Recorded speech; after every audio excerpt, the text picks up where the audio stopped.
Yeah, you start up, you can join in.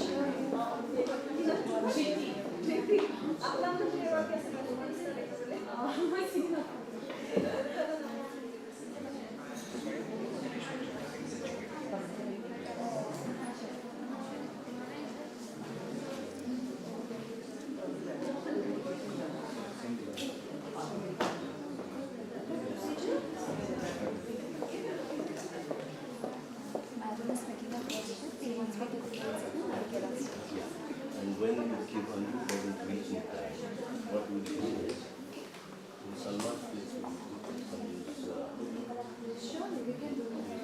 because so that the middle one will not look empty. Then we can remove that chair. No, no, still.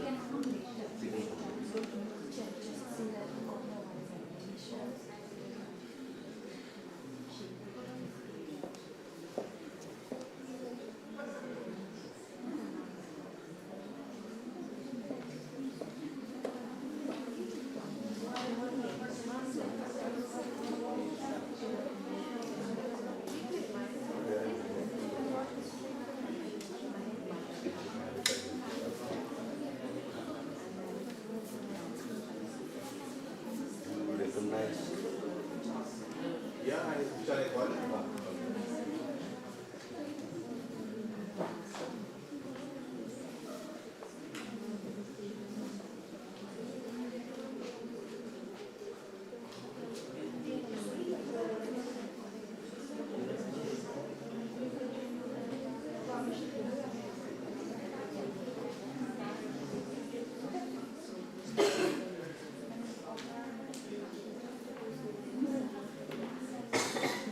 Good afternoon, are you here?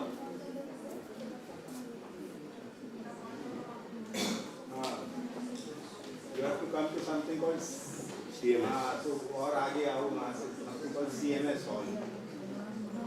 Center for Management Students. Yeah, she's coming.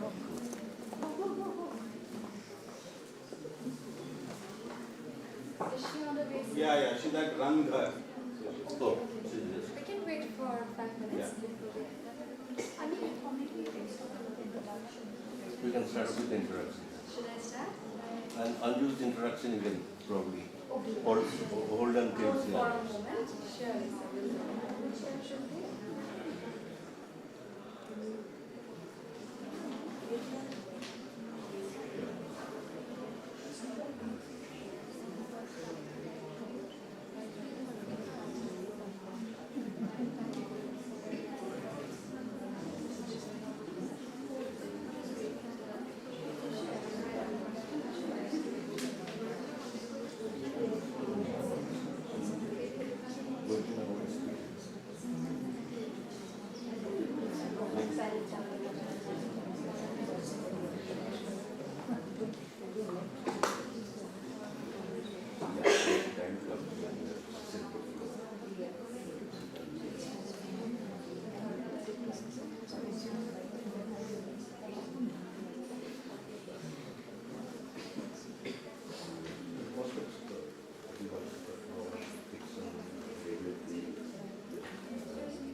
अझै घटनाको लागि माथि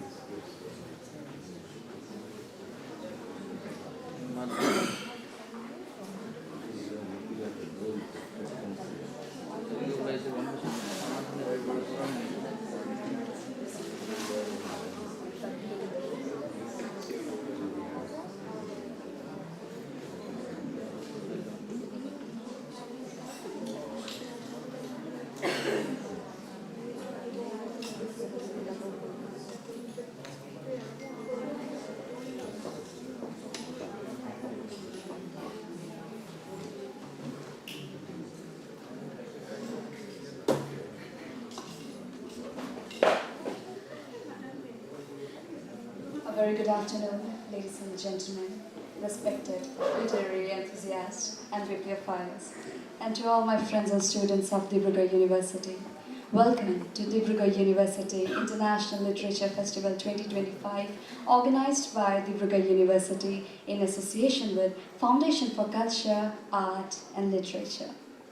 Well, today is the third day, and I must tell you that just how the poets describe the sunrise in every morning from the east, like the sunflowers blossoming in the month of July in the midsummers, today all of us had a phenomenal day with so many amazing sessions. Well, I, your host Mrigashri Borua, has taken the auspicious and the very honorable opportunity of being your MC and hosting all of the prestigious sessions at Dibrugarh University International Literature Festival.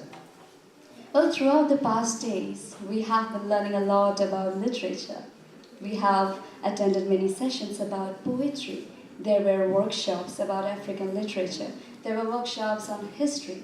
There were many other sessions where the authors themselves had a very interactive sessions, and surely it was like a rainbow of thoughts flowing from one stage to another. And I believe that in this beautiful campus of Dibrugarh University, where we are all surrounded by joyful and merry faces, today, now at this moment, we have gathered here to dive into another insightful session with our esteemed delegates.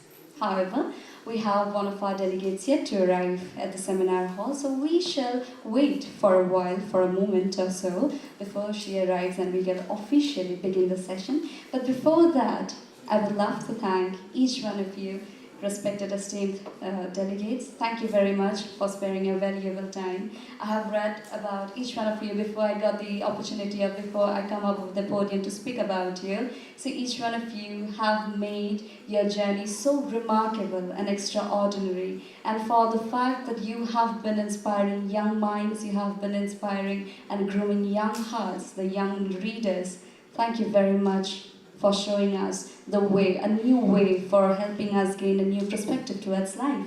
And thank you very much to the amazing students of the university. Well, this is my second time visiting Dibrugarh University. The first time was merely just a tour around the campus, but this time when I got the opportunity to interact with the students, all of you were so intelligent, and while we were attending the workshops, the questions that were raised by the students regarding the concerns, reflecting over the topics that were, upheld, it was so inspiring and motivating. And respected faculty members, thank you very much for helping us throughout. Thank you very much for organizing such a wonderful program, for managing such massive halls so smoothly, effortlessly. And again, all the reputers, thank you very much for jotting down the program, all of the programs very smoothly. And dear volunteers, thank you for making sure that every necessity is being served at the campus halls.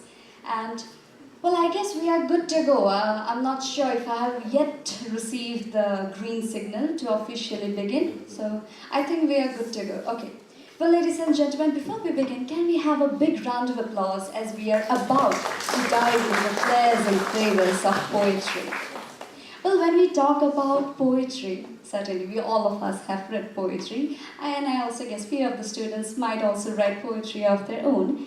What is poetry? So these days with all of our esteemed guests, I have learned that Poetry is what the heart demands. Poetry are the lines of life, are the lines of experience and emotions so beautifully put together in the rhythm that it almost seems like a dance. When a dancer dances on stage with the lyrics or maybe with the ragas in classical dance, it feels like a river flowing along the waves. And just like that, poetry is one of them. It touches hearts. It touches our minds, it touches our souls, and definitely it touches the society as a whole.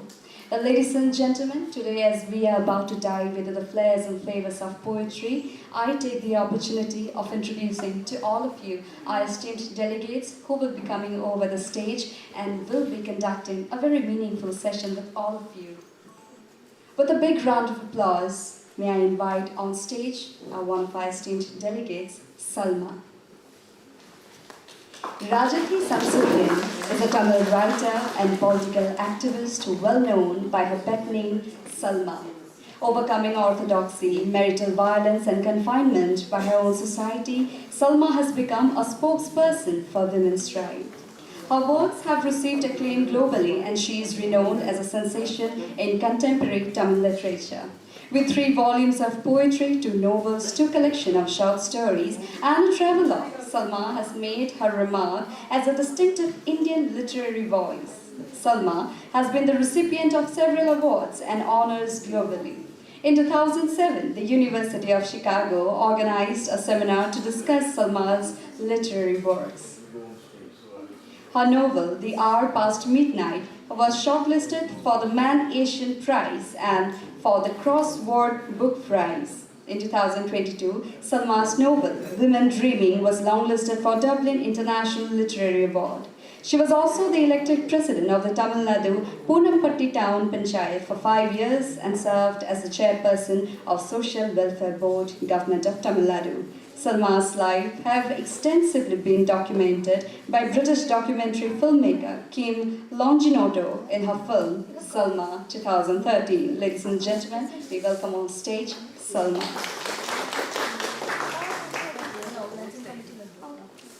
We welcome on stage another very enthusiastic literary person, Annie Zaidi. Ladies and gentlemen, we welcome on stage Annie Zaidi. Annie Zaidi is a bilingual writer and a body of work spans multiple genres, including fiction, non-fiction, stage and film scripts, poetry, and graphic storytelling. Her published work includes the forthcoming The Comeback, Bread, Simon, Cactus, a memoir of belonging and dislocation, Prelude to a Riot, which won the Tata Literature Life Award for fiction and was shortlisted for the JCB Prize, City of Incident, Gulab, Love Stories, Hash 1 to 14, and a collection of essays, Bantering with Bandits and Other True Tales.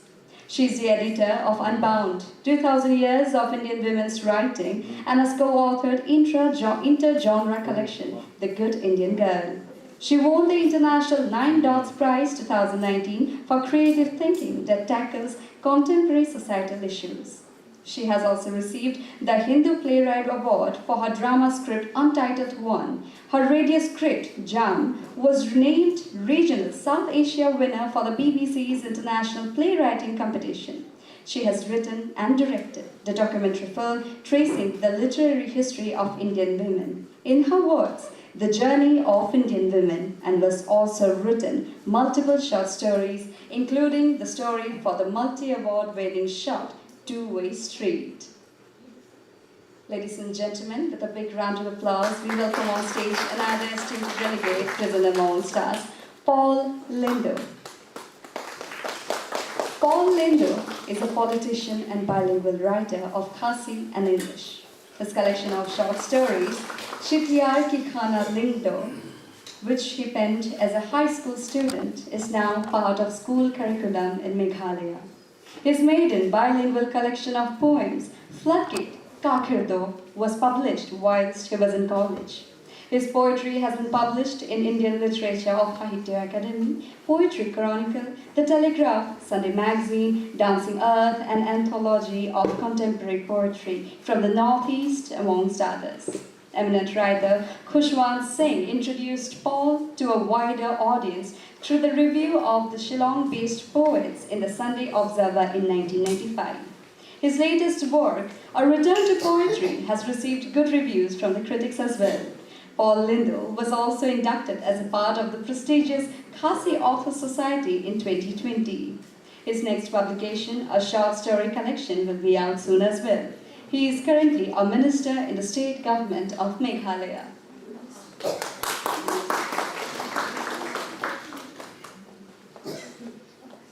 Ladies and gentlemen, we welcome on stage Anju Ranjan.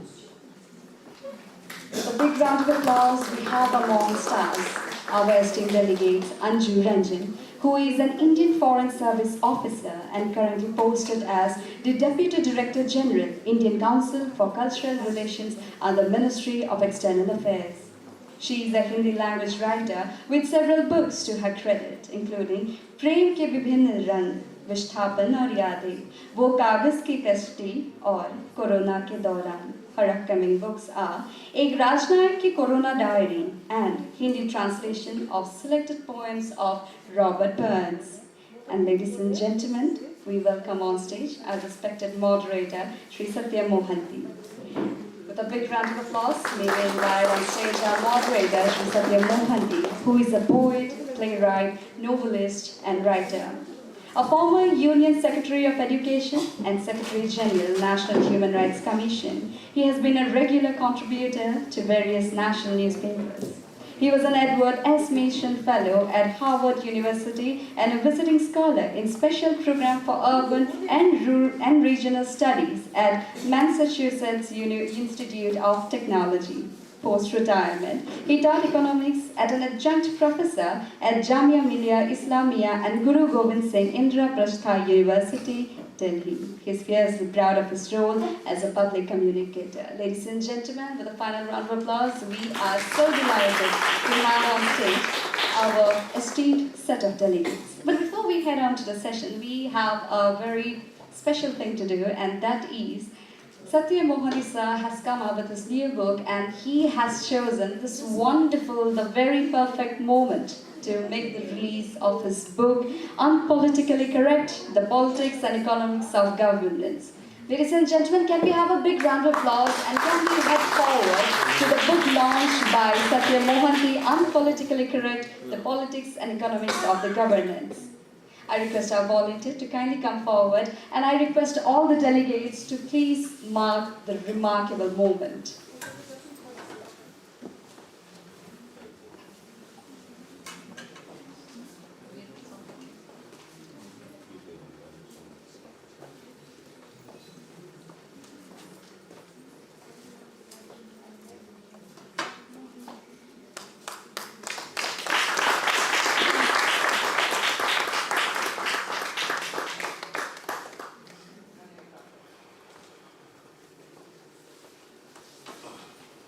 Thank you very much. And with this, we officially begin our session of the day, Flares and Flavors of Poetry. Over to you, sir. Thank you very much.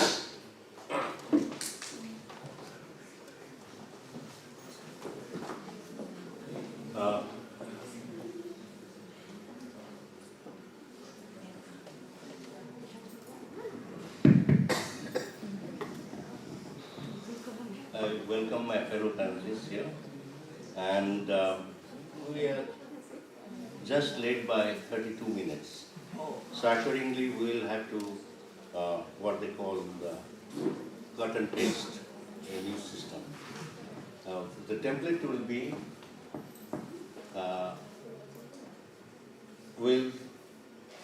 we have got roughly about 45 minutes.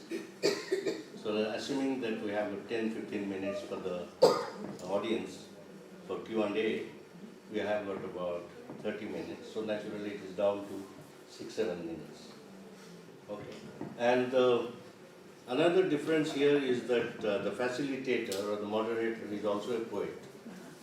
So not only 4 people will read, but the fifth person is also in the queue. But I will be the last person to read. Okay. So now the author's bio or the poet's bio has been read out, and you must have sensed that we have an amazing constellation of poets here. Absolutely amazing. Many of us are bilingual, and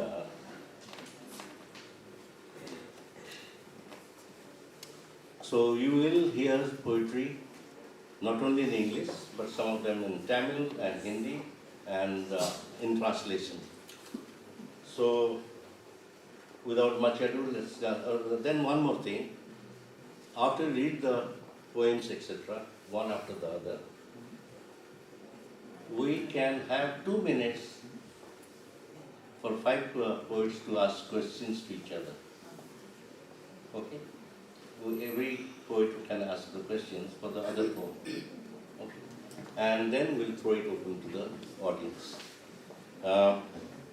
So let me start with Salma. And would you like to go to the lectern, or would you like to read from here? Okay, so you'll read from here.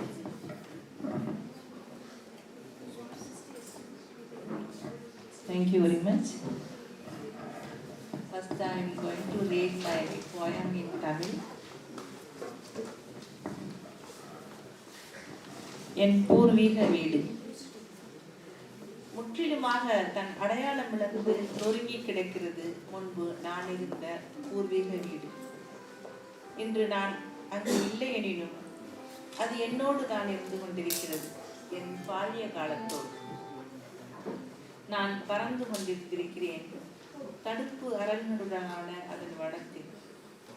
இடா இருந்த நாட்களிலும் இல்லாத நாட்களிலும் என்னை ஒழித்து வைத்திருந்த தூண்களும், முதல் தீட்டில் பயந்திருந்த என்னோடு இருந்த கழிப்பறை சுவரும் கூட சரிந்து கிடக்கிறது ஏனியதன் ரகசியங்களோடு. பெரும்பாலான பொழுதுகள் ஒண்டி இருந்திருக்கிறோம். சுவரின் ஒரு புறம் நானும், மறுபுறம் இந்த வேம்பும். தன் சுவரிழந்த பின் அது தன் நிழல் உதிர்த்த நிலம் பார்த்து தான் மட்டும் தனித்திருக்கிறது. என் விளையாட்டின் தடயங்கள் இன்றும் கூட எஞ்சி இருந்திருக்கலாம் மச்சு அறை சுவரொன்றில்.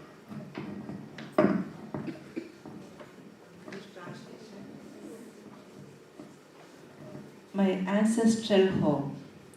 It has lost all traces of itself.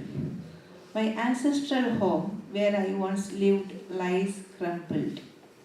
I am not there today, but even so the house still stays with me, as does my childhood. I once flew within the confines of this forest on moonlit nights and on moonless ones.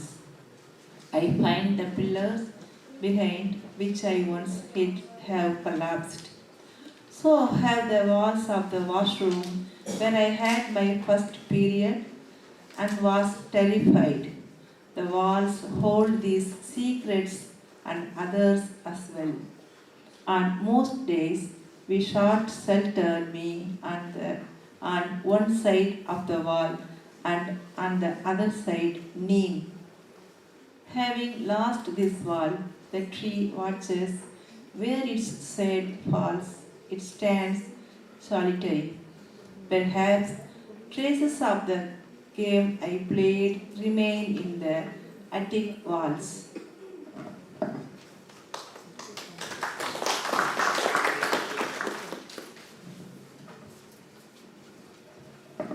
The closing.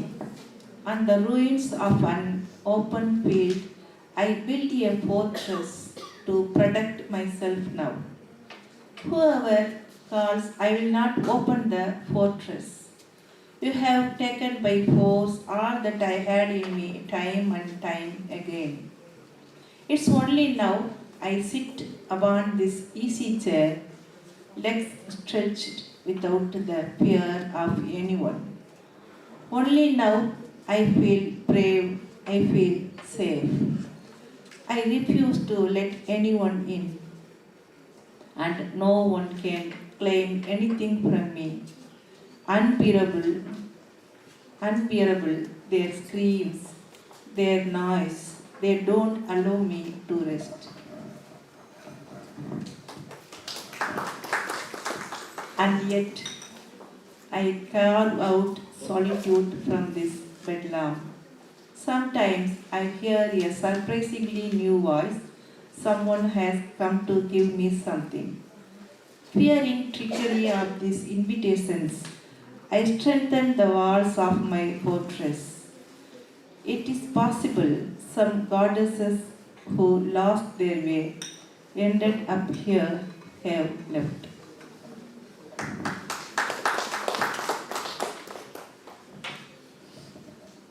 This poem, most controversial poem, I am going to read.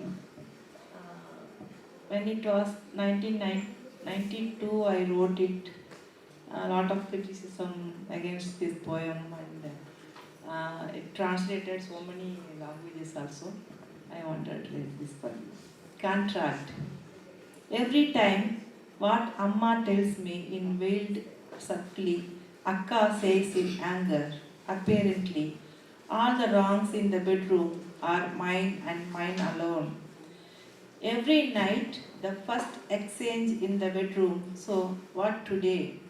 Often is also the last. Wise counsel points a finger towards boredom, floating upon these nights, trembling, stretching endlessly on a sky of countless stars. A cat whimpers, unable to feed its young, and claws a piece of liver.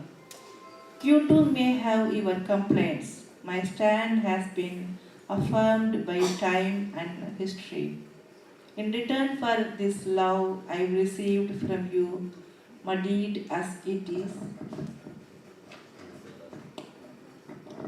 I still fulfill this duty as the mother of your child, in turn for asking you to buy sanitary pads and contraceptives from the outside world and other tiny favors I cannot do for myself, in turn for ordering you around just a little bit in the knowledge of all this and to barely hold my stance. My vagina spreads herself open. Thank you. Thank you, Salma. Now, I will request Anju Ranjan to read her poems. You will read your poems in Hindi? Yes. Okay. Is Hindi understandable? Yes. There is no need for translation. That's okay. So, do about 3-4 poems. And if there is a longest poem, reduce it by one. No, I would like to say a few poem only. Actually, ये सारी कविताएं, all these poems are regarding my mom. और everybody will agree that you understand your mother only when you become a parent, like a mother or father, so that you understand them more. So that's how I could understand my mother once I became a mother. And now I understand that it was my mom who taught me how to dream actually, and how to behave, how to kind of become a good person, good human being. She also taught me how do I become a climate kind of environmentalist. So this poem is my mom and environment. So it's like in English. In Hindi it is called पर्यावरण संरक्षण और मेरी माँ. दिन उगने के साथ ही माँ चौक लिपती थी, हनुमान जी को पोतती थी सुर्ख लाल सिंदूर से, और एक बिरवा लगाती थी तुलसी का आंगन के चौरे में. एक बिरवा लगाती थी तुलसी का आंगन के चौरे में. फिर गांव के बाहर वाले चौराहे पर सबको नीम का दातौन और पत्तियां बांटने की खातिर एक नीम का पेड़ लगाती थी माँ. बट बाबा वाले मंदिर पर एक बड़ का पेड़ लगाती थी ताकि पिताजी को यमराज से बचाया जा सके. इसलिए बट सावित्री भी मनाती थी माँ. भैया और काका की शादी के वक्त माँ आम का पेड़ भी लगाती थी ताकि उनका वैवाहिक जीवन आम सा मीठा और रसेदार हो, आम के घौद जितने बाल बच्चे हों. और भरा रहे घर आंगन। इसलिए आम को भी सिंदूर का डिठौना लगाती थी माँ। अक्षय तृतीया मनाने के लिए, सोने चांदी और अकुत धन प्राप्ति के लिए आंवले का भी पेड़ लगाती थी माँ। मेरी माँ ने कहीं हॉर्टिकल्चर और पर्यावरण बचाने का कोई कोर्स नहीं किया था। मेरी माँ ने हॉर्टिकल्चर और पर्यावरण बचाने का कोई कोर्स नहीं किया था, फिर भी कितने सारे पेड़ पौधों को जानती थी माँ। हर मौके पर कोई ना कोई बहाने से ही सही ढेर सारे पेड़ लगाती थी माँ।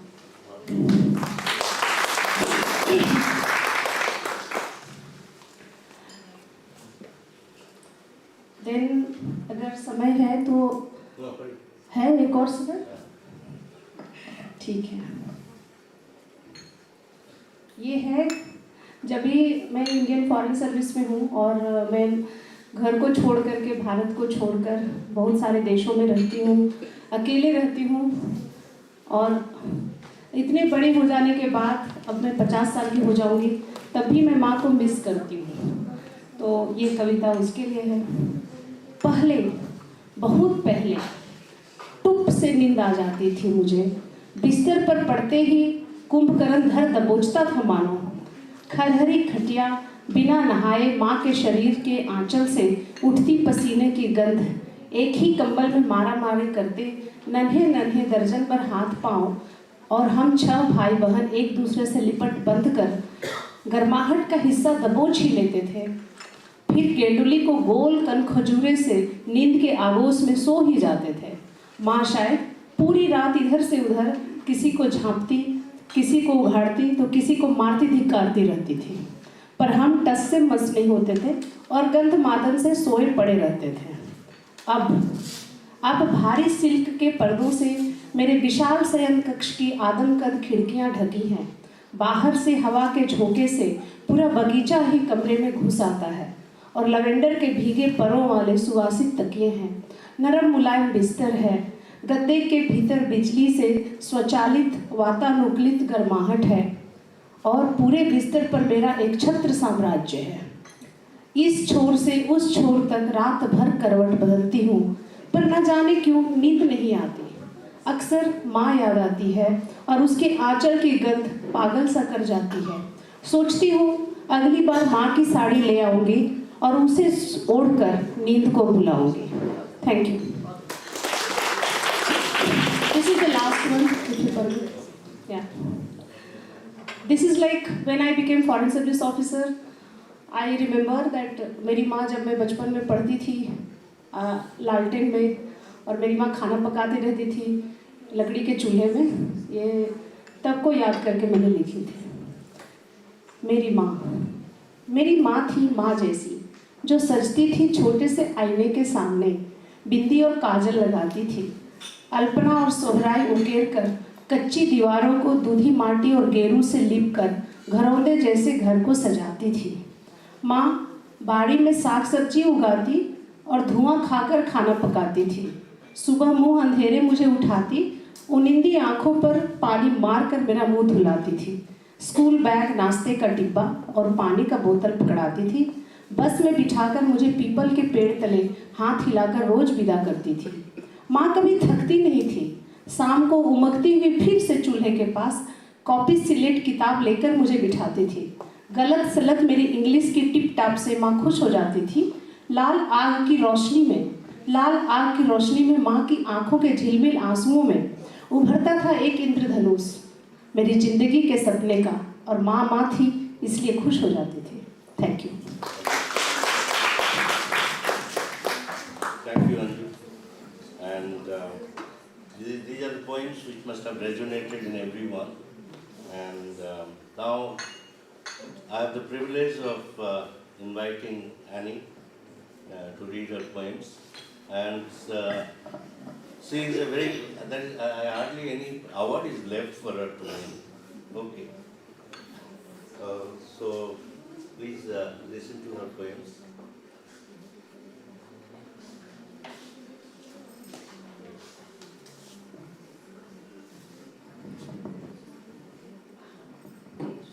Reading off a phone is not a good idea. The phone keeps turning in different directions. So what to do? And to spray. And spectacles, yeah. Anyway, there's a series of poems I've been writing, series of long poems. I won't read the full series, but this is part of a series called 5 Conversations I Can No Longer Bear to Have in Person. This is part 1. Remember what a bugle meant? Flags, pennants, colors. We grew up watching the same films, you know what I'm talking about. A battlefield. Shields, snug against shields, swords tingling, bones stiff with knowing they could lie bleaching under a foreign sun, and any loving yet to be done has been left too late. The king and his nearest kin, fighting men all, a bugle on someone's lips waiting for the call, a sky purpling like a bruise, grass whispering to ankles of kisses imagined, men looking into the black eyes of the end. Then, now, flag stabs, mist throws, then night's relief, sleep, send for allies, count the fallen, weep. The fight was never equal, but a decent war had rules. Dawn to dusk, that was one. And none but fighting men face to face dared to speak of honor. A torn chest is battle. A dagger in the back is not. There was loot and rape, but soldiers knew the spoils of war are not war. My friend, you say it is the same old thing, but we both know with every battle, skirmish, coup, the soldier changes. The enemy is new. Come, walk with me. Let us see what weapons they brought. Let us gauge how badly and who lost this thing you call a war. Is this loss enough to settle the score on your ancient ledger? Do the math, my friend, and when you are done, sound the bugle for battle's end.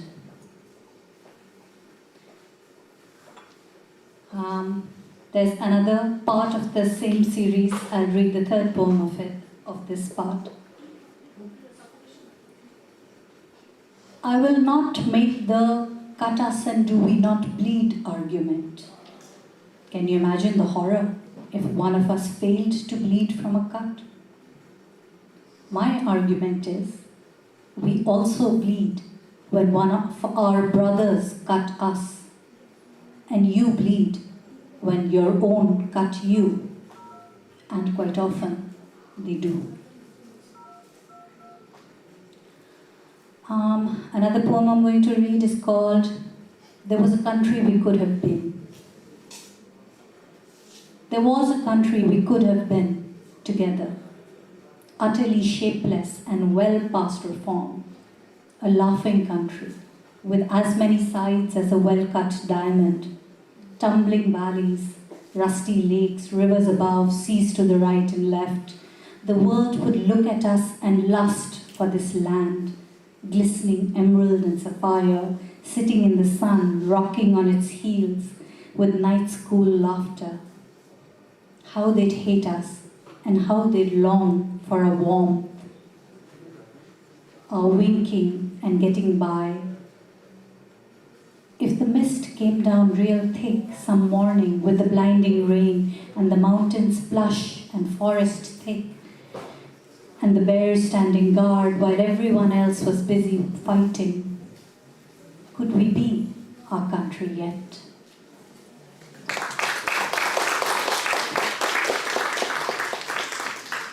Thank you, Annie.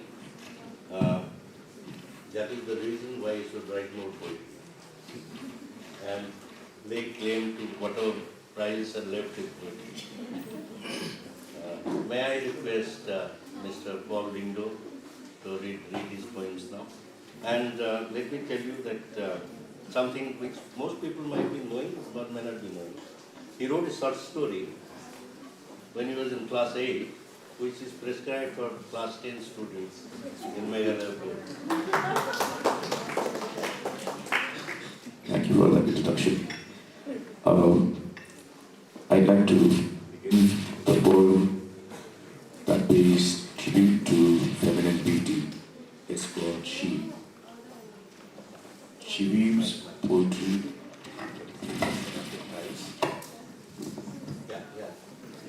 and God's serenade to the rhythm of her movements. She sculpts dreams, redefines horizons, obliterates frontiers of reason. I wish I could entice her to the sunless stirring of my heart and throb to the whims of her smile. I wish I could bathe in the luxuriance of her love and claim her shadow as my own. But fearing my world-soiled hands would shatter this icon of love, I can only offer hymns to her graceful ways and place myself beneath the pedestal forever. This is an ordinary sight across the country. It's called the beggar. He sits defying the sun's wrath, the rain's whims, begging for a coin from passers-by. Most avoid him. A pot-bellied businessman dropped a rupee note trying to ease a conscience burdened by years of unwilled deeds. I passed the beggar by, lost in my own thoughts. Aren't we beggars too, in our own way, begging for love to fill the empty bowls of our hearts, but receiving mostly grit and at times doles from guilty relations, friends, and lovers?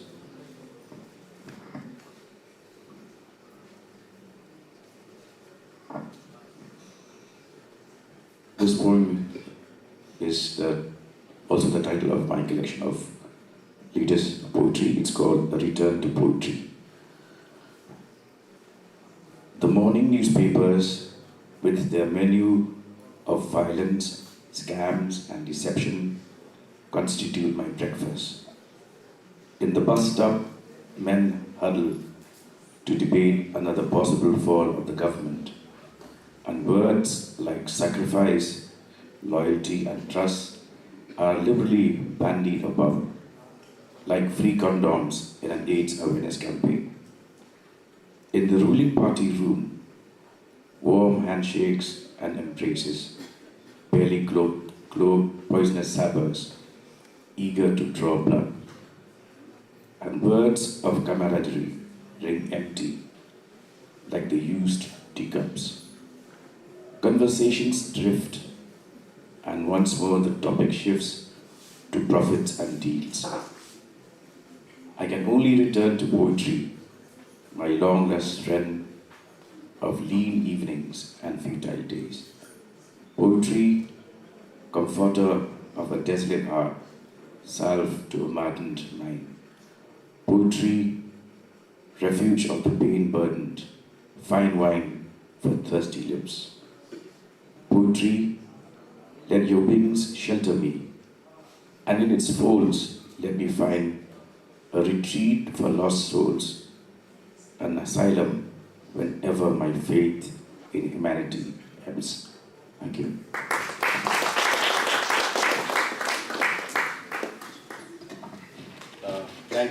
Thank you, Mr. Lindo. So that's why poetry is important. Not only you see the world feelingly, as the King Lear said, but it is much more difficult to tame a man who writes poetry than who doesn't. Okay, thank you. And now slightly mundane portion of this thing is my reading of poems.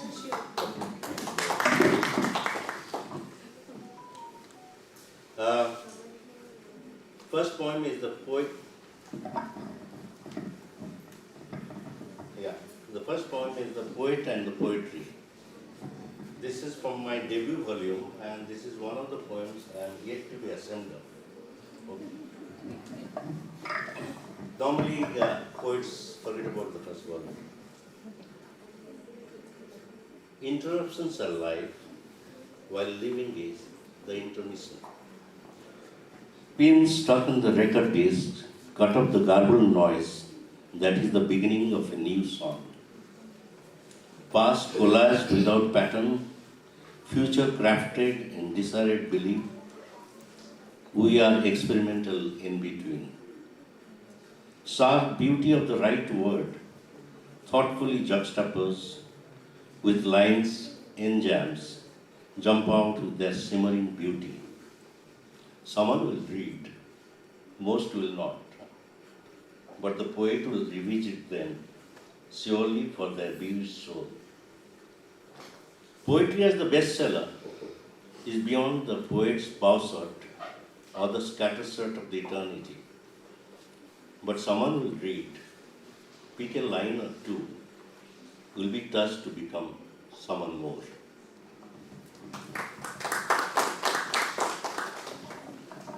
The second poem is from a volume called Migrants Chronicle and the Pandemic Musings. Just like during COVID time when we were all locked in, and we had this bad news of millions of migrants have been pushed out. That is when I wrote, and this book was. This is the one you shared with us. Okay. I have gone through that. You have gone through? Yes. Okay. So thank you. I was the first reader talking to me. Okay. I don't think I deserve this hard copy. Okay. The poem is, who are we? In passage, no one is really native. But we are called migrants, called guest workers as an afterthought. We are guests, conflated into loveless bondage. Willing something called growth, we toiled, built cities and made them run, not to disturb others' dream, but their surprise, we didn't melt, like salt into meat. But who is salt? Or who is meat? 20 days of walking doesn't bring the home closure. Food gets distributed on the main road. We strain to stay away from, avoiding police patrol. Some dhatura would have helped in forgetting the pain, hallucinating home, and the hypnosis of arrival.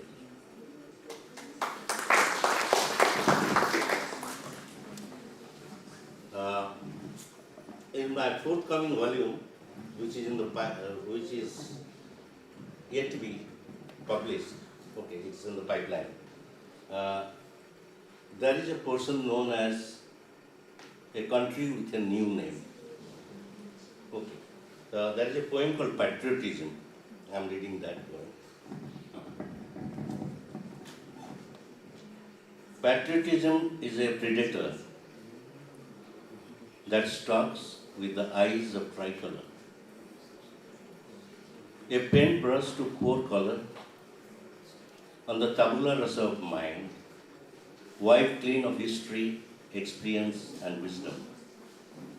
All that remains in the end, we and them. They merging with us when it suits, and we standing apart. We remain standing apart.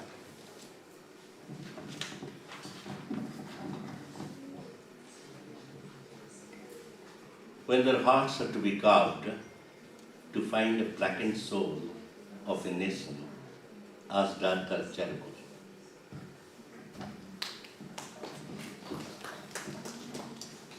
A little bit of experiment on the climate issue. Okay, so there is a set of poems known as the climate poems, but it's the calamity of Uttarakhand. The sky trembled, the earth rumbled, the river was in spate, clouds pregnant with peeps finally burst, wiping out all signs of living, livable, and lived.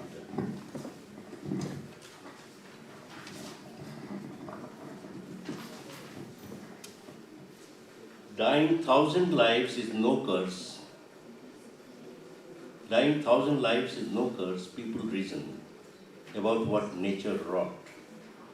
Nature paused and asked, is living many days. Finally a blessing. Thank you.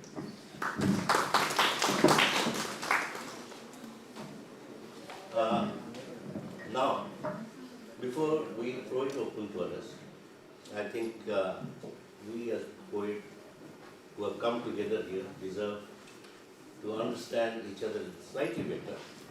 So each one of us will throw out a question either to a specific poet or to the group to be answered. So may I start with one question, either for the whole group or for any specific poet? Yeah, I'd like to ask a question to Paul actually. Did you always only want to write in English, or do you also write in other languages? And if so, what informs your decision, your choices? Thank you, Annie. Well, actually, I'm bilingual. I write both in English and in Khasi, which is my mother tongue. The thought process is such that sometimes the lines first occur to you in your mother tongue, or vice versa. But addressing an audience which doesn't understand Khasi, I have refrained from using Khasi, but I do write bilingually.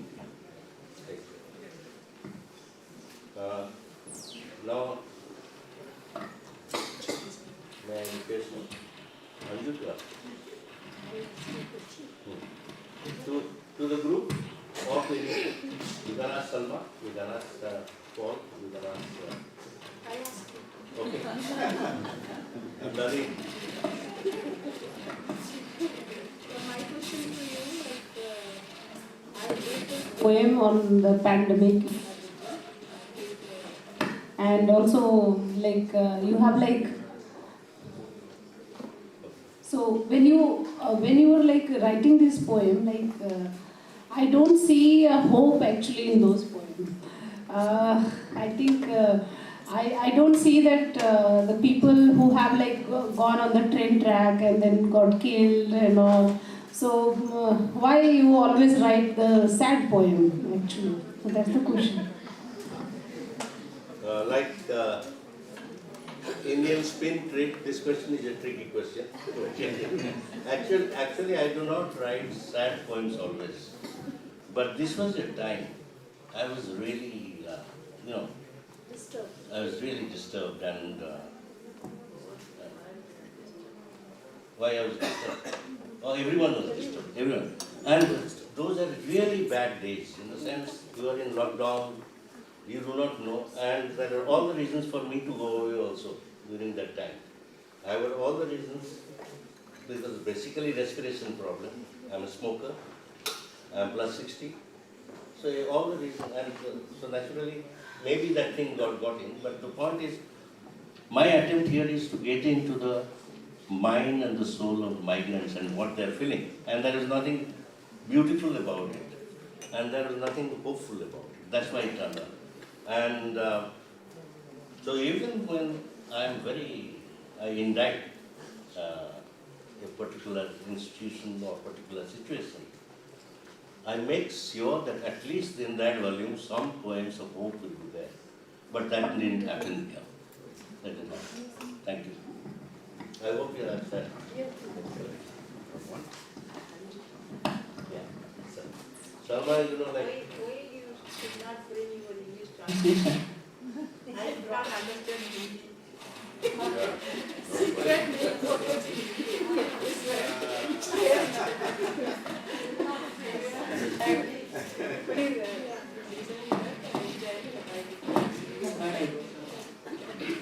I'm so sorry. Actually, I'm also bilingual writer. I write in Hindi and English both.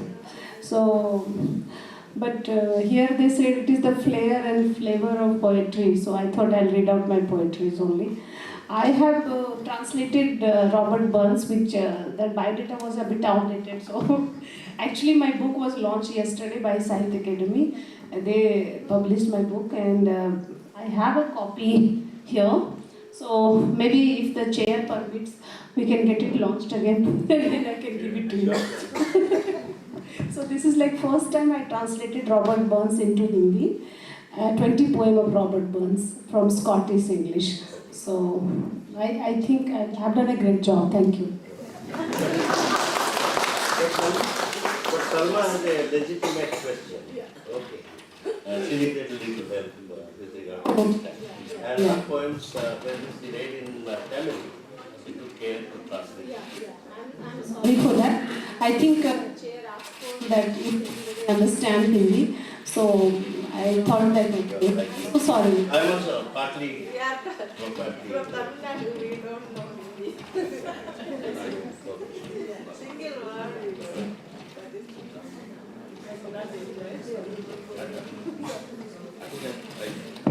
I'd like to address this question specifically to Annie.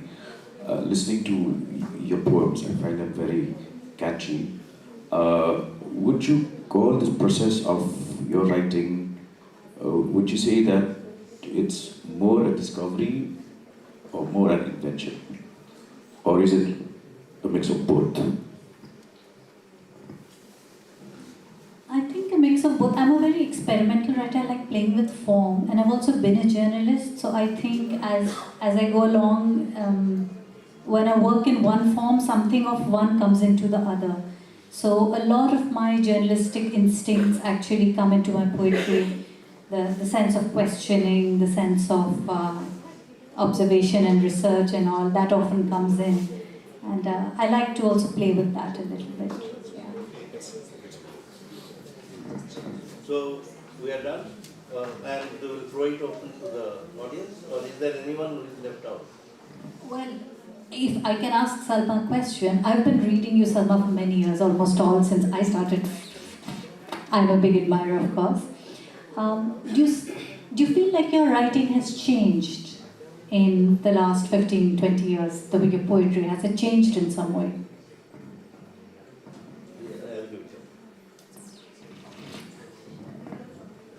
Yes. Now my poems are the new collection now.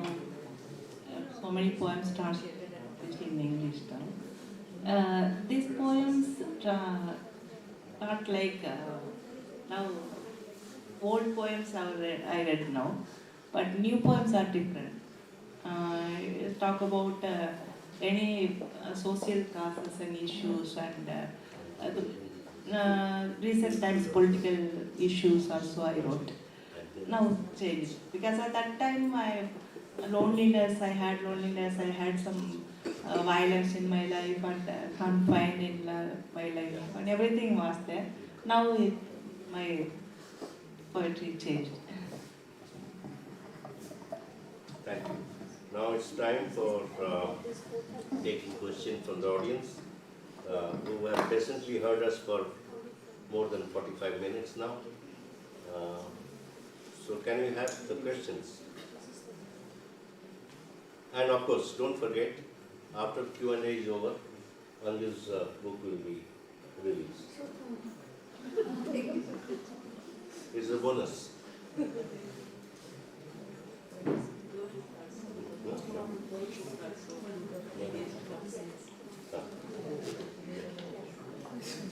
Okay, come. Take a copy.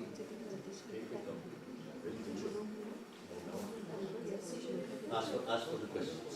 Then first ask for the question. Is there any question from the audience side? Yes, ma'am. Do we have a second mic? Then you will come back to us to reply.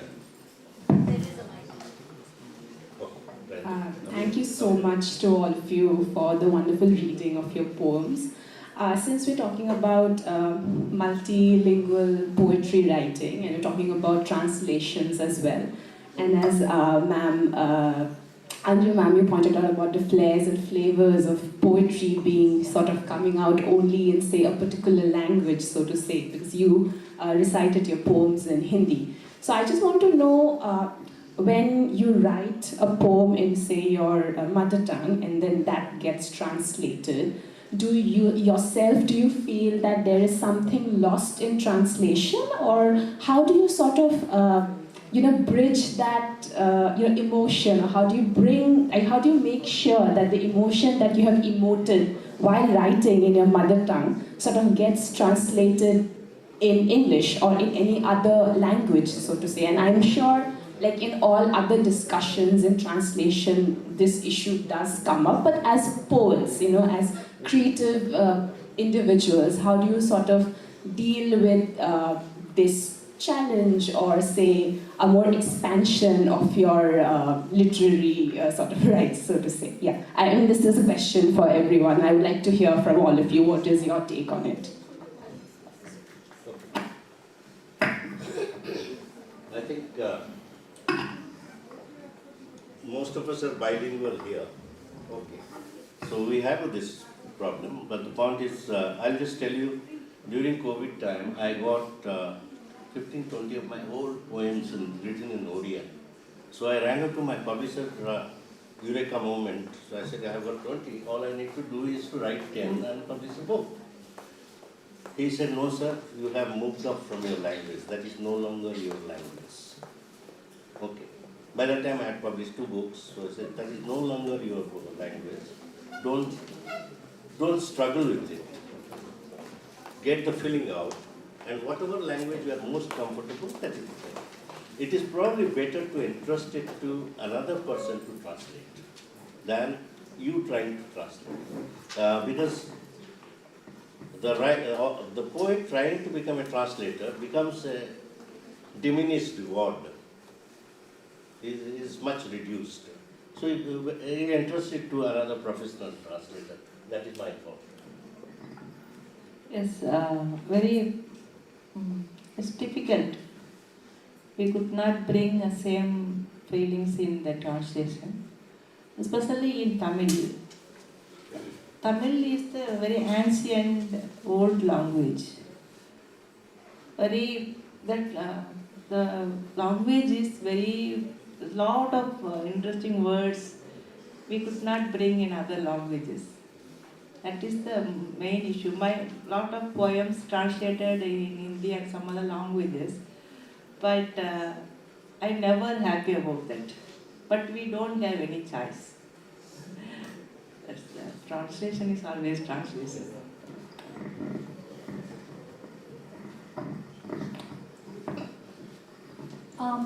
I am a bilingual writer, but I'm not a bilingual poet. I tried to write a little bit in Hindi in the beginning, but I can sense that I'm not on solid ground there. I don't know why. Like prose, I'm a little more confident in Hindi, but there's something. So I even if I write, I don't share it in public. It just feels like I'm not confident in it. I do translate a little bit. I haven't yet published much, but yeah, I can translate with much more confidence from Hindi into English and from English into Hindi. But my own writing, I don't know. I maybe someday, but not yet. Yeah, I think I can respond to the lady by saying that a lot also depend on the eater. It's like, what do you think which is better, Burger King or Burger Sing? But to me, language is just a medium. And if you are able to do justice to that medium, you retain the flavor of the taste of the original even when translated. That's why some of the best known, like Aesop's fables, written in English, when they were translated into Khasi, which is my native language, my mother tongue, sound better in Khasi compared to the English originals. All right, we'll take one more question.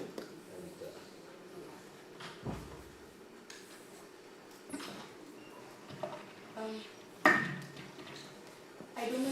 It's a question, but anyways, when Paul, you were reading your poem, especially about the feminine beauty, there's a construction of a feminine beauty that happens through your poetry. And similarly, I was listening, and Anju, your poem about motherhood, I was going to ask you, is a mother kind of constructed through the poetry? Is the nation constructed through yours, Annie? And Salma, your poems is talking about violence. And so, in the process of, I know I'm a prose writer, I don't write poetry at all, I find poetry very scary.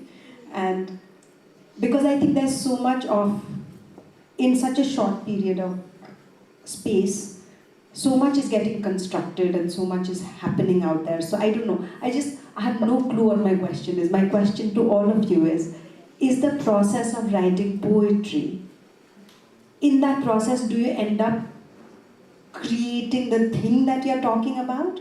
Or is the thing already existing and then you're struggling for words to bring that into poetry? Did I make any sense?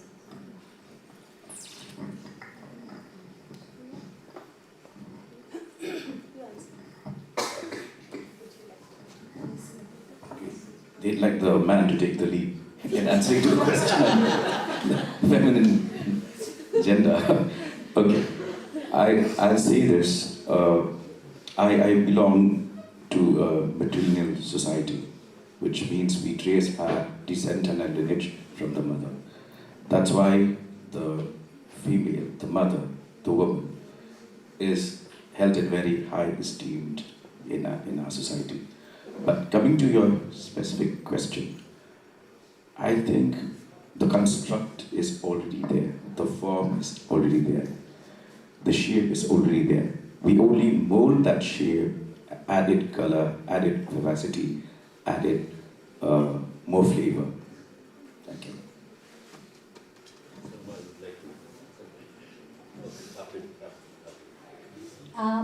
I actually, when I started writing that particular poem, it started out as a love poem.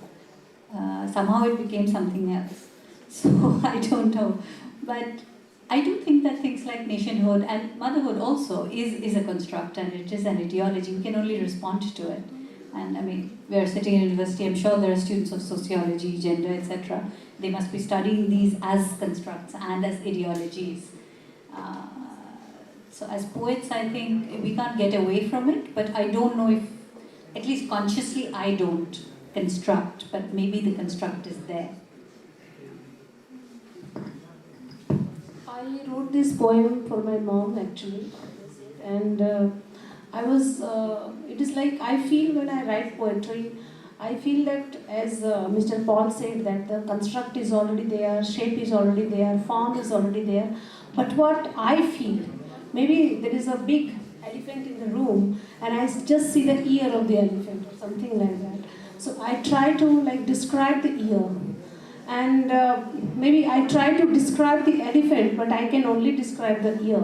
So the feeling is always there, so much feeling, but bringing them, as you rightly said, that bringing them into very, very small space and, making this intangible or intangible things into a tangible object on the paper is quite a big task, and it has to come automatically. I think prose one can write after thinking, reading, researching and rehearsing, but poetry it has to flow, I think so.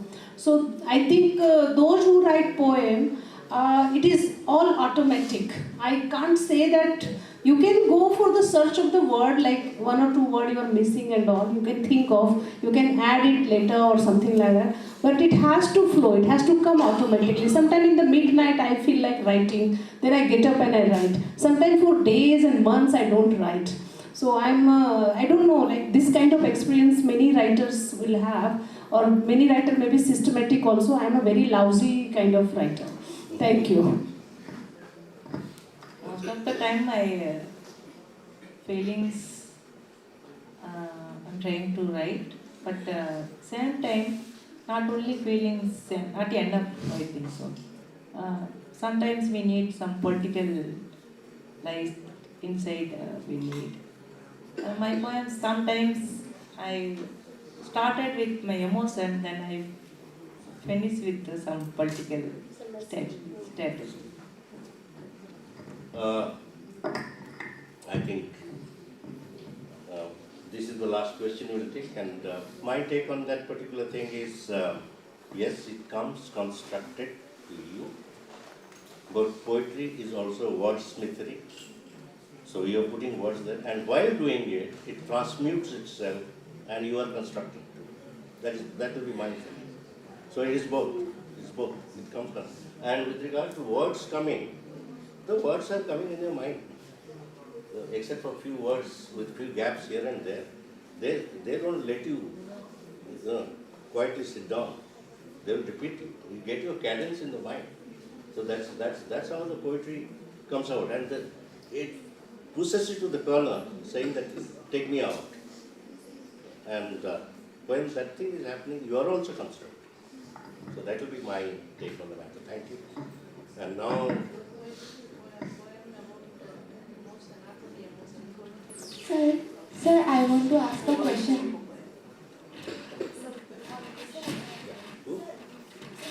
Oh, sorry, I am breaching my own rule because she is the volunteer attached to me. I must take this for my survival, then for safe return. Yeah, please. Sir, when we are writing poetry, can we create new words like which does not really is present in dictionary, but we can create our own words or like?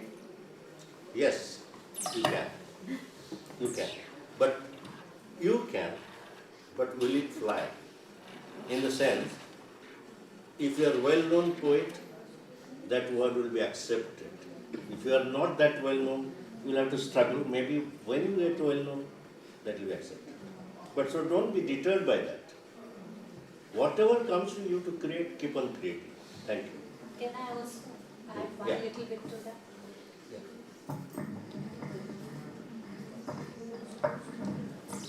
I started writing poetry when I was about 17 or 18 in college. And the truth is, I didn't even start writing because I wanted to write. I started writing because my college gave participation certificates. So I wanted a participation certificate for poetry. That's how I started. But I wrote almost every week over the 3 years. And by the end of those 3 years, I became something more approaching what genuine poetry impulse should be. Not writing because you want a certificate or a competition or something like that. So I think the self-acceptance has to come first. Can you accept your own ideas before someone else can accept them?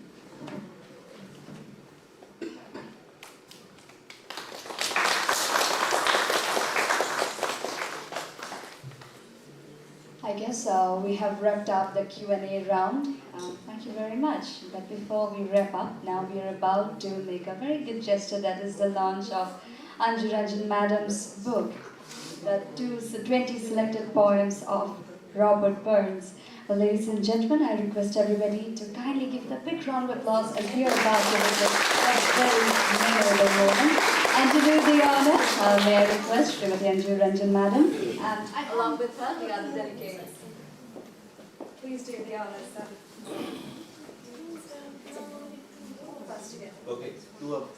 One here. We have more copies. I have. Yes. Okay. All right, all three of Sir, us. please you come, sir. No, there's one. Just keep. No, he's my boss.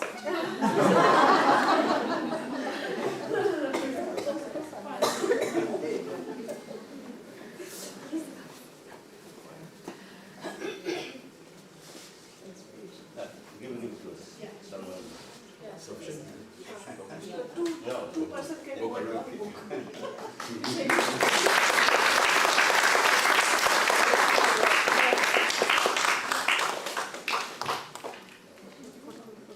So congratulations. Thank you, sir. It took 5 years to do it. Congratulations. Thank you. Thank you so much. Thank you. Yeah, very painful. Yeah. But can I keep this? Yes, sir. No. Thank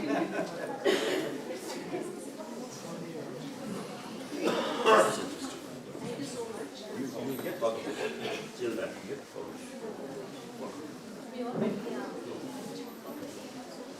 Well, ladies and gentlemen, respected delegates, our esteemed delegates, literary enthusiasts, and everybody present here, this was it. This was the last session of the day, the flares and flavors of poetry. Well, before I wrap this wonderful session up, I would like to thank, first of all, Salma Madam. It was really nice listening to your Tamil poems, although we couldn't understand because it's a very foreign language compared to our native language. But when you made the translations, it was so soothing to the ears. Did you see that when you were making the translation to the Tamil verses, we can understand there is so much deep in your poetry about the sentiments of a lady.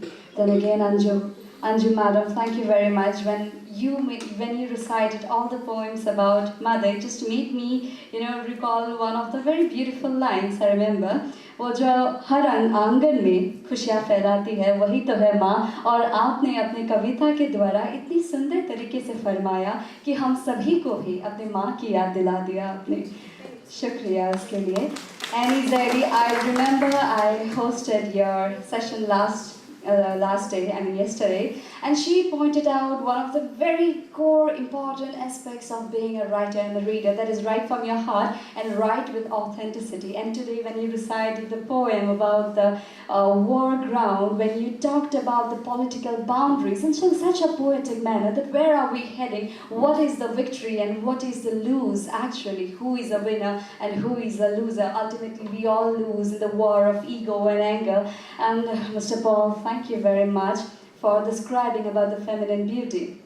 Well, the state of Meghalaya is very dear to me because I often go and host there, and I often take tracks on the hills of Meghalaya. So personally, I am very much associated with the Khasi women, and surely being such a society where women are put in the pedestal, where the society is so well organized and women are actually worshipped not as a god but with utmost form of dignity. And Sri Satya Mohanty, thank you very much. Your poems have always the contrast. Your poems have certain words that we do need to use dictionary, because I'm just an average reader. I'm sure most of us are, apart from the students who are doing MA in the university.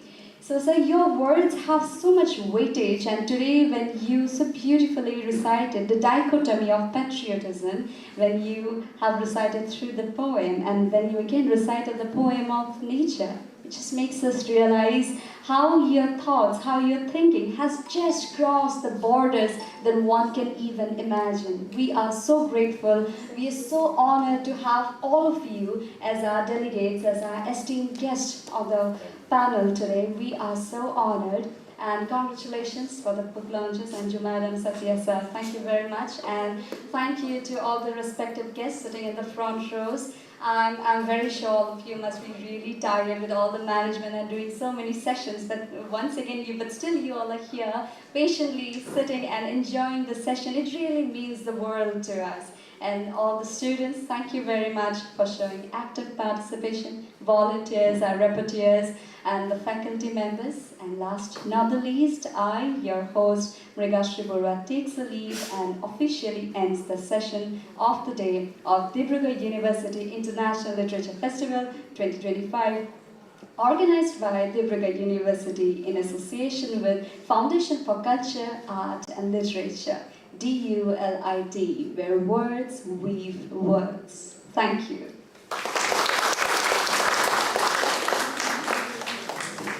They're having a great audience. Yes, lovely audience.